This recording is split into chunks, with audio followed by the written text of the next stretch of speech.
Hi, my name is Lexi. Welcome back to my channel. Today we're going to talk about breakfast. Is it really the most important meal of the day?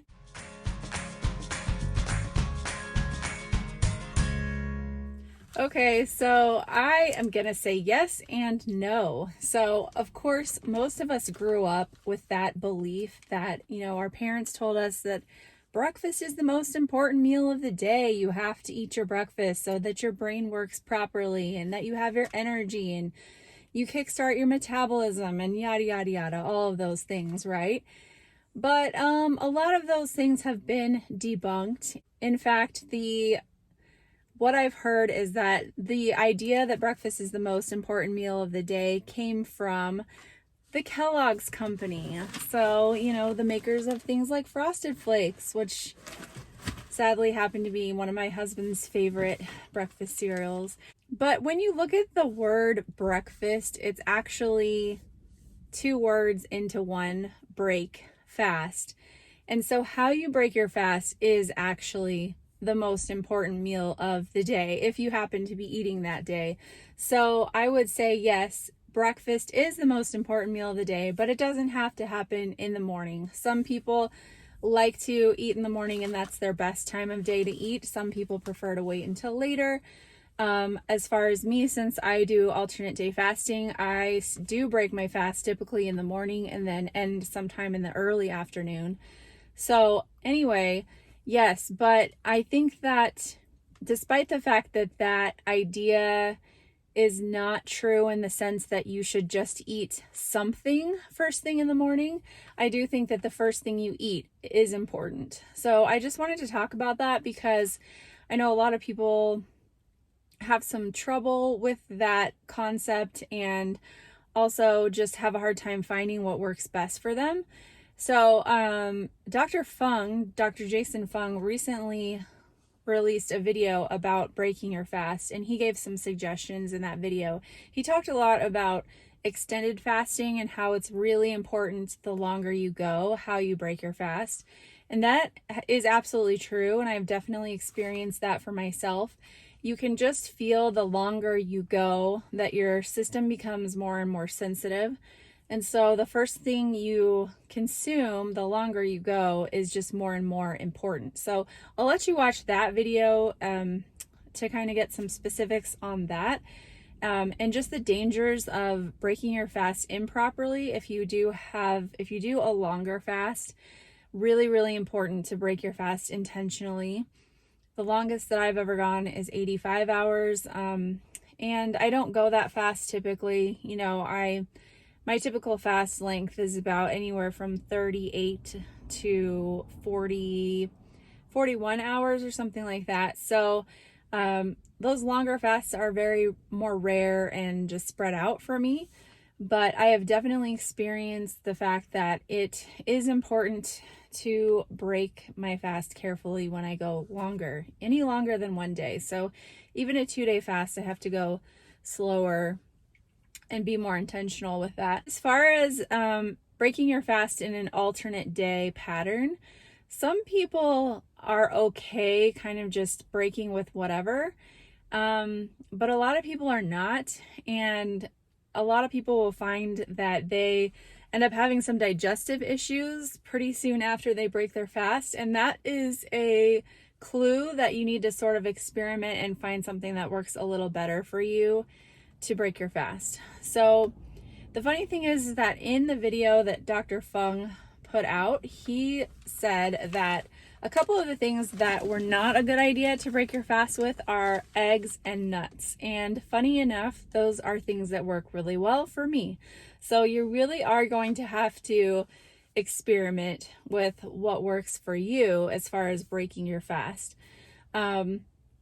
So what I do is I put together, and now this has been, I don't know, I've been having the same thing probably for like 6 months or longer, but I make a concoction of water with lemon juice. I take a whole lemon and squeeze it into my water, and I also put either apple cider vinegar, or I use this raspberry vinegar that I found at Trader Joe's because it is actually really yummy. It tastes like raspberry lemonade when you have it with the lemon. Not sweet, of course, because I don't put any sweetener in it, but it's really good. And so as long as they have that, I will buy it. Otherwise, I do apple cider vinegar. So I've had some kidney stones. I've mentioned this many times before, and lemon and apple cider vinegar are two things that are supposed to help reduce the formation of kidney stones, and also just to supposedly break them up inside your kidney if you already have them. And so that's my hope. That's why I do it every time, for those reasons. And I also will have some nuts, just like a handful, about, I would say, somewhere around a fourth of a cup of nuts. It's a mixed nuts. I use the mixed nuts blend from Trader Joe's. It's like Brazil nuts and cashews and almonds and hazelnuts and pecans, I think. And then in addition to that, ever since I sort of started to prioritize focusing on protein, especially since I do a lightweight routine before I break my fast, and I've heard from many sources that it's important to break your fast with some protein, I've added some lean turkey lunch meat, which I really like this brand from Costco. It's more clean and it's really good. It tastes more like freshly carved turkey than most lunch meats, which some can be kind of disgusting. So I really like this one. My husband likes it as well. So I have like a slice or two of that, and that's how I break my fast. And honestly, after I eat that, once I've been fasting for like 40-ish hours, I am good to go. Like, it's totally satisfying, and it'll keep me, depending on how busy I am, I will eat again, whatever I eat after that will be anywhere from like 1 to 3 hours later, and I will be totally fine with waiting. I find that if I'm doing like a daily window where I have eaten the day before and I'm trying to fast, maybe like 20 hours or something, if I were to break with that same thing, it wouldn't be as satisfying. For some reason, I feel like when I haven't done the full day, I'm like anticipating, and that builds up throughout the day, I have to eat a little bit more when I break my fast. So I will break it with maybe the same thing, but then add on something else, like some eggs and toast, or maybe some leftovers or something, and kind of lump that all together. But what I feel like is the important takeaway is just to focus on something that is higher in protein and fat and lower in carb. You don't want something sweet when you break your fast. And I've, for a while now, been following this girl on Instagram, and her account is Glucose Goddess. And I was suggested this from a subscriber, Danielle. So thanks, Danielle, if you're watching. And I've really enjoyed her content. She is a biochemist, and she wears a CGM. So that monitors like her blood glucose throughout the day. It's not like a finger prick thing. It actually stays connected like on your arm.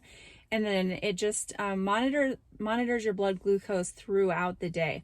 So it's really cool because she has figured out these hacks, that she calls them, where, that help regulate your blood glucose spikes throughout the day. And one of her hacks is to eat a savory breakfast. And she's not a faster, as far as I know. She's never mentioned intermittent fasting, like as far as I've been watching her. But she just does these things where, it's all about like how you structure your eating versus what you eat. It's just like, she recommends eating vegetables first, and then protein and fats, and then eat the carbs last, to sort of like, it just sort of squashes the spike. And has a lot of data to support this. And she's been, like I said, wearing this CGM for so long. So if you're on Instagram, I totally recommend checking her out. But there was this one graph that she posted about eating a donut first thing in the morning and for breakfast. and just this giant spike, this giant glucose spike. That is like the worst thing you can do to yourself first thing in the morning, because it sets you up for this cycle of just like spikes and crashes. Because when you spike really high really fast, you're going to crash really low, and that's what causes you to have cravings and just an energy slump, and you're going to be just set up for a really bad day basically. And I have had firsthand experience with this. One day I did break my fast with a donut, and I totally regretted it. And it was just once, and I would never do it again, because not only did I just feel sick right away, but I was craving sugar all day long and just felt awful. So I have definite firsthand experience with this. Like, do not break your fast with a donut. And I've seen other people do it, and I haven't heard them all say it was a bad idea, but I'm telling you that it's a bad idea. So maybe you can get away with it, but for most people, it's not going to end well. So the point really is that you want to keep your glucose fairly steady throughout the day. And of course, you're going to have some hills and valleys, and that's normal. Like, you can't keep your blood glucose totally flatlined, and we're not really meant to do that. But these huge spikes and dips are not good for your body. And as the glucose goddess, she talks about a lot, there are many, many benefits to having glucose stabilization, anywhere from like fertility to PCOS to, your skin, weight management, energy. All of those things can be affected by those glucose spikes. And so it's really a good idea to keep those stable. And that's why I wanted to do this video, to just talk about the importance of finding what works for you. And I just really do recommend eating something more on the savory side. You also want to be careful with like eating things that have too much fiber first thing, because those can upset your stomach. But it really is something that you have to just experiment with and see what works for you. Because like I said, Dr. Fung said that nuts and eggs shouldn't work well for people, but I've been doing it like ever since I started. Nuts work just fabulous for me. And I used to eat eggs and toast. That was one of the things that I used to break my fast with a lot, but I just sort of stopped doing it, mostly out of convenience, just because nuts are so much easier to grab. But to sum up, I would say break your fast slowly. Try not to eat too fast when you break it. Break intentionally. Have something prepared that you are, going into it with knowing what is best for you, and experiment with what works best for you, because everyone is different, and what works well for me might not work well for you, and vice versa.